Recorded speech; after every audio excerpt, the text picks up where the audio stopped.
asigi wari asi city dagi yamna thapna leiba khungang amagi wari ni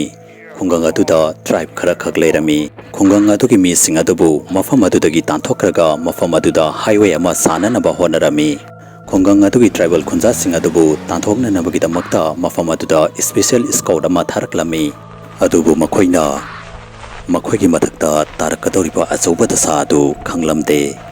khungang adugi hek manakta ching macha amasu leirami ching adugi mamingdi Betaal kaurami khungang adugi khunja singna hainabadi ching aduda fataba Thawai Yaoba Lei haina hainei special scout adugi team aduna ching adugi manungda changnanaba yamna kana honarami adubu khun adugi khunja sing aduna makhoibu khamlami khunja sing aduna haibadi ching adu srap tauramba chingni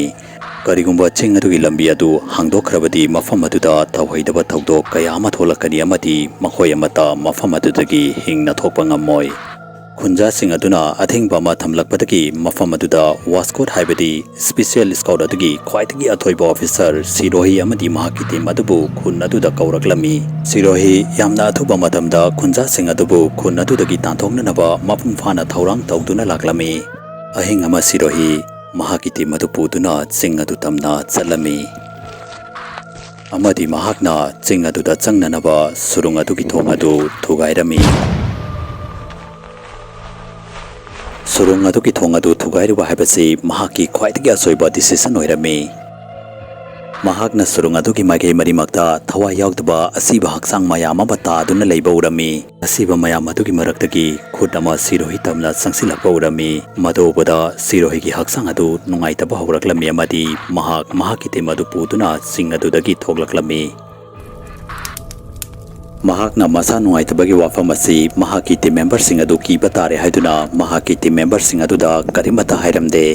adubu siroina numid adugi ahing adu mangonda thokliba thokdok sing asi karino haibadu confirm ama khanglamde mathangi numid ayung antada tribal nupi ama chela duna laklami nupi aduna sirohi gi manak yobaga kana kapa hawraklami nupi aduna hanjina mahaki lanmi mayam adu puduna lakle mahakna kanamata lemna tharoi nupi aduna sirohida nangna khoi khuna sibu pungmang manghanle ching ase Betaal koba srap fanglaba lai amagini srap adu mahakna kokcharge haibasu kokpangam laruidaba srapni amadi nangna ching adugi thong adu hangdoklubadagi aikoi punamak achauba dasa amada taba tare haiduna hairaklami nupi aduna ngasidagi chahi chani muki mamangda khunasida Betaal koba British Army officer ama leirami haiduna hairaklami mahakna khun adugi khunja sing adubu yamna phobi chaibi basu taurami mahak khun adugi ching aduda surung amagi manungda mahaki lanmi sing aduga leirami nongma hingama khunja sing aduna mahaki miyon minai sing adu khangma ngamlaktabadagi Betaal amadi mahaki lanmi sing adubu surung adugi manungda changduna hatoklami adubu khun aduda nupi ama leirami nupi adu phattaba mahi kaya ama tawba hairami nupi aduna mahaki mahi sing adu season aduna Betaal amadi mahaki lanmi sing adugi manungda amukhana thawai hapsilami makhoi pamnamak hingbadi hingalaki haibabu makhoi hanago mapung phana hingatpadi ngamlamde Betaal na mahakpu mapung phana hingalande haiduna mahakna nupi adubu mafam aduda hatoklami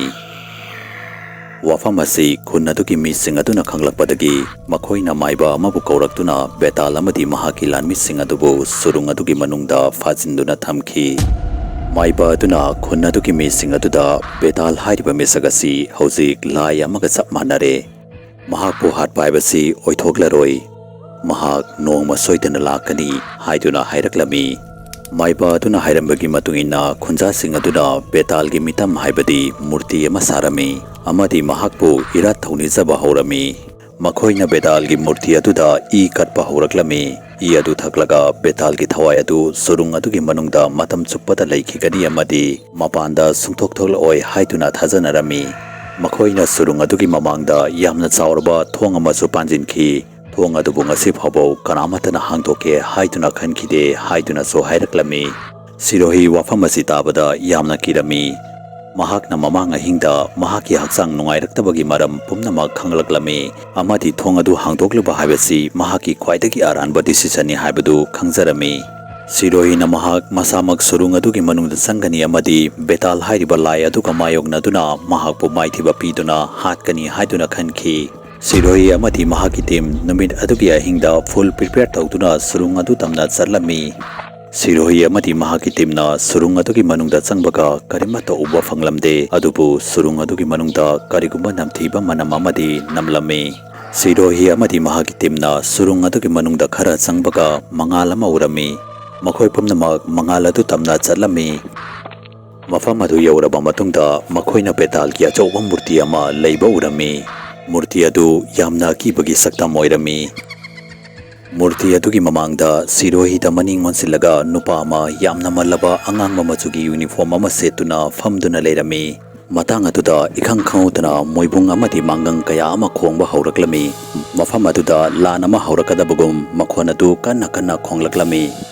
Moibung amadi mangang sing adugi makhon aduna haurakpaga loinana Siroi gi thamoi adusu yamna kanna kanna chongba hauraklami. Matang aduda angang mamachugi uniform set panupa adu maningda khanglai lithoklami amadi kanna kanna nokpa hauraklami. Nupa adu ubada Siroi na nupa si soidana Betaal oiramgani haiduna khanki. Betaal mahaki makhoda adu thangalami amadi makhoi myam adugi mathakta landana ba haiduna ingit ama pirami. Siroi na maning leithoklaga yenglubada Betaal ki asiba lanmi sing adugi lanmi kaya ama mahaki amadi mahaki team tamna changsilakpa urami. Mado ubada Siroi amadi mahaki team na makhoigi nongmai adu Betaal amadi mahaki lanmi sing aduda kablami. Adubu makhoida karimata tauramde amadi Siroi tamna changsilaklami. Siroi na Betaal ki lanmi sing aduda nongmai kaptuna leiringaida lanmi amana machin adu launa kathoklami amadi Siroi ki mangak samda chiklami. Maduda Siroi kanna lauraklami amadi Siroi tumlambadagi haugalakhi. Mahakna ukiba amadi mangonda thokliba thodok adu tasengna mangonda thokpa oiramde. Ase pumnamak asi mahaki mangoirami. Siroi kiman kiduna masa adu niklami amadi sor adu thabet holami. Maramdi tasengna maki mahak ahing adu mahaki team adu puduna Betaal buthiba amadi hatpa chatke haiduna taurami. Karigumba adomna Siroi amadi Betaal gi maramda amuke hena khanglingnabadi India gi first horror zombie series Betaal hariba series asi yengbiu. Facebook ta Manipuri horror story gi Facebook page fu follow tobiramu. Loinana karigumba wari asu mayamna pambi targadi channel asibu subscribe tobiramu amadi video asibu like and share amamda tobiramu. Mathangi video da amuk unarasi habsga loinana yangkopam loyangan mana mayam pumna mukti kainabagi yathang nizari.